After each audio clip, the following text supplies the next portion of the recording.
Welcome back to The Rick Smith Show. Now, here is Rick Smith. So I've been waiting all day to talk to my next guest because today, big news on the Russia front as Joe Biden is putting new sanctions on Vladimir Putin and the Russians. But the story about this Konstantin Kilimnik has popped up again, and the polling data that we've been talking about for the last several years, that everyone knew came from Manafort to Konstantin Kilimnik, and what did he do with it? Open for speculation. Now they're saying right to the FSB. And here to share some thoughts on, what Joe Biden has done, good, bad, indifferent, I've asked our good friend Sarah Kendzior to come talk with us. Sarah's a writer, scholar, co-host of the fabulous podcast Gaslit Nation. Make sure you check out her books, A View from Flyover Country and Hiding in Plain Sight. Sarah, thanks for taking time for us. Oh, thanks for having me. So let's start with the Biden sanctions. Good thing, bad thing, thoughts?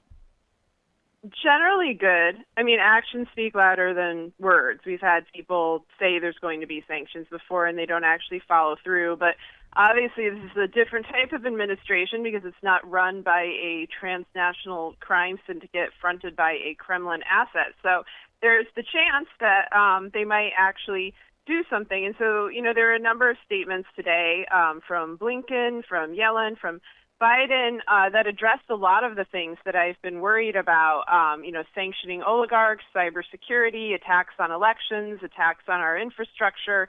And so, I'm very glad that they acknowledged these problems exist. This is something that the Democrats in general have had trouble acknowledging, the severity of. Obviously, the Republicans simply cheered it on. I think that's a step in the right direction. I think speaking to the American people about it is a good thing. Being more assertive towards Russia is a good thing. But I'm waiting to see how it plays out because the crisis we're in is very deep. It's a very severe national security crisis. And our institutions were compromised from within, and that includes the Treasury, the State Department, the FBI.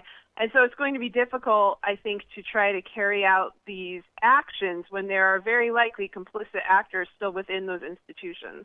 Now, one of the things that, someone had asked me today, is this proof that Trump and the Russians were in contact? Is this the smoking gun? Is this the proof? Oh, for the love of God. I mean, I've been giving the smoking gun, we're on year 5 of the smoking gun. And the reason the gun's still smoking is because no one will take away the gun. The gun keeps getting fired. Trump and Michael Flynn and Roger Stone and Paul Manafort all still have the smoking gun. I mean, this is ridiculous. Someone brought up Kilimnik today. I was able to cite a passage from my book in which I describe Manafort and Kilimnik, exchanging this polling data at 666 Fifth Avenue, the building formerly owned by Jared Kushner, and it's in a book I wrote in 2019, and I was citing other people's work. They had already reported it. I found clips of myself on television discussing it in 2018. People have memory hold so much information. They've memory hold Konstantin Kilimnik. They've memory hold the Mueller report. They've memory hold all of these incredibly blatant associations between Trump and his partners and the Russian government and the Russian mafia and Trump's 40 years of history with the Russian mafia. I mean, they memory hold the first impeachment, which was, about Trump shaking down Ukraine on behalf of the Kremlin. My Lord, it's nothing but smoking guns. It's like a freaking arsenal. I don't know what more people need. Well, I know what they need, actually. They need people to be indicted. They need accountability. They need this to be talked about in a straightforward way. Although I found when, people talk about it in a straightforward way, like I do and Andrea Chalupa does with me on Gaslit Nation, everyone gets very furious with us. Maybe they won't anymore. Maybe they'll finally, get up and protect this country. We'll see. No, we'll see. And I see this as, again, we're in this polarized world where, the right, I heard whining and complaining that this is just Joe Biden playing politics. I'm going, no, this is stuff that we've been talking about for years now. There's no surprise here. Well, yes, and it's also this is nonpartisan. Like, I know people like to think that a coup, a attack on the Capitol, a purposeful spread of a plague is like a partisan issue, but, you know, Republicans and conservatives are dying in those situations too. If there's a cyber attack on American infrastructure, which is something I've been worried about for a long time, you know, Russia did hack our infrastructure, did commit the worst cyber attack on the U.S. in its history in 2020. To my knowledge, that attack is still ongoing. It's not going to be like the blue states and the blue cities that suffer. You know, these demarcations are not that strong to begin with, but it's like we all suffer. We all suffer as Americans when elite criminal impunity continues and when hostile foreign states attack us. And so it's not even in the self-interest of, you know, Republicans or people who hate Democrats or whatever you want to define yourself as to be against what the Biden administration is doing. I think it's rational to be against war, to be against military action. That's not what they're proposing. They're proposing sanctions and cybersecurity, you know, defense of our critical infrastructure. Like, those are rational policies that are only hitting oligarchs and elites. It's like everyone's rightfully bitching about the awful elites. Well, you know, that's who's getting slammed here. It's people like Konstantin Kilimnik. You know, it's like everybody should be for the policies that were laid out by Biden and Yellen. I don't know how Putin and the Kremlin are going to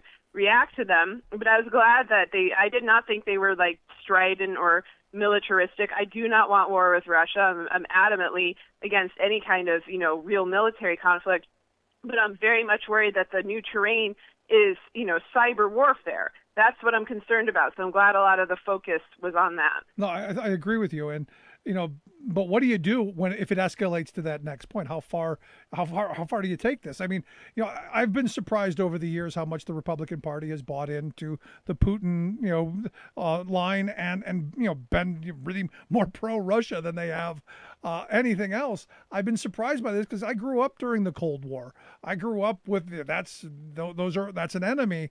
You know, trust but verify, all of that stuff, and yet we were told, you know, no, there's no collusion, none of that stuff, and now we're finding out all that stuff was, well, true. Of course it was true, but it was also something that was to be expected because Russia under Putin is incredibly similar to the Republican Party ideologically and also in terms of the financial goals of the backers of both those parties. You know, they're backed by the same people. They're backed by, you know, transnational criminal elites, and they also share, you know, an interest in white supremacy. They want to control countries demographically. They exploit evangelical, you know, groups, Russian Orthodox groups.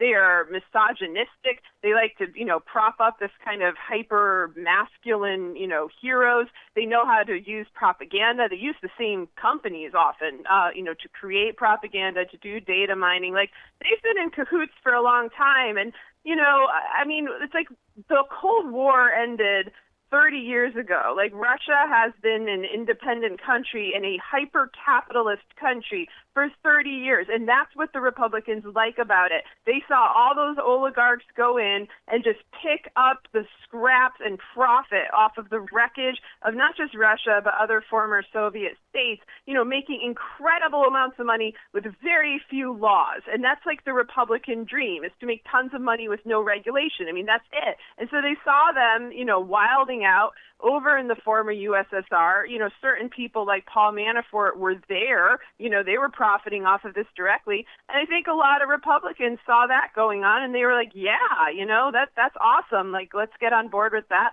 Let's make America more like Russia. Like, let's have total corruption that's, you know, institutionalized, that's state sanctioned. And we're already corrupt. I mean, you know, the U.S. was already going in this direction, and it just accelerated right to an incredible degree over the last 20 years. Yeah, and most certainly over the last 4. So now that the former guy is gone, and Biden is making this move, any going back after the Mueller report and bringing those people to justice, or is this just going to be a let sleeping dogs lie? I mean, they should. They should absolutely, reuse the Mueller report. Obviously the House under Nancy Pelosi did absolutely nothing with it. They didn't even bring up obstruction of justice charges. The main thing I would like to see is that since the Kilimnik connection with Manafort is established yet again, I mean, we already knew it, but it's like even more rigidly defined, I think it's time to bring new charges for Paul Manafort, who was, set free and shouldn't have been because he's extraordinarily dangerous. And, there are a number of things you can bring him up on, but this is one. And, they need to do a real investigation. Like, Mueller did not do a real probe of Donald Trump and his criminal network and his connections with the Kremlin. He left out the entire context of how Trump even got involved with these people to begin with, which goes back 40 years and involves a lot of, high-profile mafia players that the FBI, allegedly was looking at for a while. And then, a couple heads of the FBI, Louis Freeh and William Sessions, then just decided to go work for. They went on to work for the Russian mafia. That's why they've been reluctant to look at all this, because it makes American institutions look terrible. They're either complicit or they are negligent. Like, nobody comes out looking good. But I'm like, too bad. This is my country, and, it's all our country, and it's their job, and they need to actually do it for once. And now we have the opportunity with that, with, the Biden administration, and they should use this time wisely. Yeah, to steal a Nixon quote, we need to know if our president was a crook. That's where my mind goes.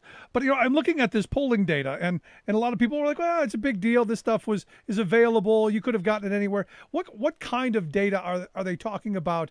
And when Manafort gave it to Kilimnik, what do you think they did with it? Or what do we know he did with it?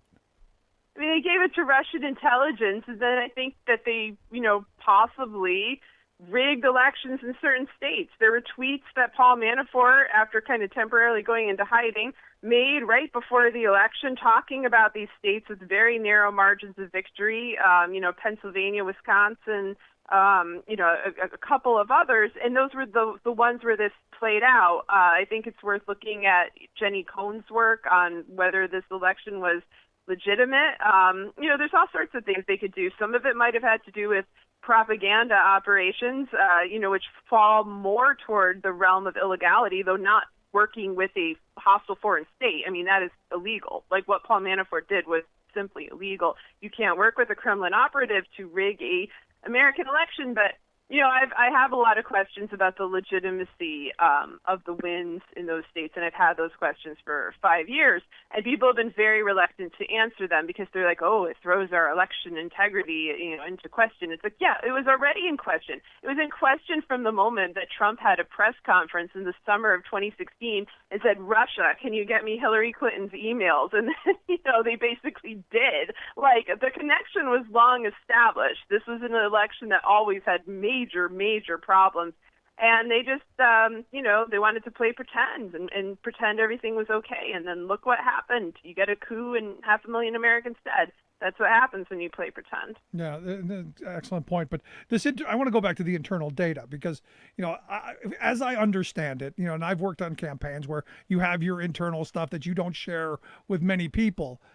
Giving that to a foreign actor, a hostile foreign actor, is really, really kind of bad. I mean, it's horrible, but there's got to be some coordination, in my view. If you're doing that, there's got to be some benefit to turning out what internally you're polling on. Isn't that right? Well, yeah. I mean, Russia wanted, or not even wanted, Russia needed Donald Trump to be the president of the United States, and I think that this action between Manafort and Kilimnik is just one of very many things that they did to ensure that kind of win. And this is something that needs to be examined in a real investigation and presented to the public instead of just purely through speculation. But it was to every advantage to have an asset as the president of the United States. Like, you couldn't have a greater gift than that. And I always thought that this sort of argument of, oh, Russia just wanted to cause chaos and, mix things up, and that's why they were hacking machines and,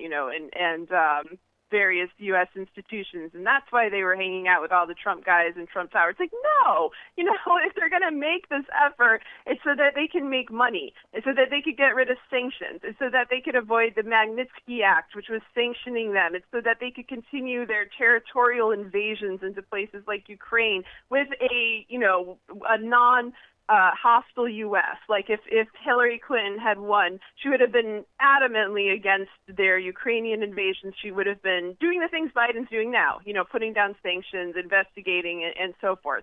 And they really didn't want that, and Trump was tremendously beneficial to them. And it's a logical choice for Russia, like extremely illegal, very, very bad, but logical. It's not hard to see why they did this at all. I mean, the horrible thing is that they got away with it. And so far they have. Is there any chance the Republican Party comes around, or are they just completely failed or complicit? I mean, because I know the DNC was hacked, and I believe the RNC was as well. Yes. I guess I'm not seeing any help from that side of the aisle. No, I mean, I think at this point it's too late for them. I think in 2017, if people had been more honest about what was happening in 2016 as well, then I think some Republicans would have come clean. I think a lot of the ones that might have come clean just simply dropped out of the party. I think that's like why Paul Ryan ran away, for example, because he knew how dirty this was. He was like, you know what? I'm like going to just call it a day. I mean, it's not like he did anything brave there, but I think he knew it was time to get out. At this point, there's so much dark money, and there is so much Kremlin and mafia money mixed in through these proxies that donate to the Republican Party, in particular the NRA, which was a subject of investigation for its work with the Kremlin, that I think they're all contaminated. Like, even if they weren't kind of full-on participants in coordinating with the Kremlin, they very likely receive dirty money. They'd be afraid of a real investigation. And so they're drawing a line. They're acting in lockstep. They're acting like an authoritarian party, which is what they are. And I think it's because quite a lot of them are afraid. But I wouldn't be surprised to see even more Republicans, deciding not to run all of a sudden, just kind of trying to extract themselves from the field. The problem, though, is that you get people, like my senators, like Josh Hawley, and then, of course, Roy Blunt is one of these Republicans who decided not to run. And we've got Eric Greitens back, and they both have these connections to dirty NRA money, to to insurrectionists, to sedition, to crime. That's who's going to come in and take the place of these older Republicans who are trying to extract themselves from the situation. So it's a real, it's a terrible crisis. I'm right there with you. Sarah, I appreciate you taking some time, sharing some thoughts. Look forward to talking to you again. Okay, thank you. Good stuff. Sarah Kendzior. Make sure you check out the Gaslit Nation podcast, also her books, A View from Flyover Country and Hiding in Plain Sight. Good stuff. Quick break, right back. Stick around. You're listening to The Rick Smith Show. Remembering that united we bargain, divided we beg. Rick Smith.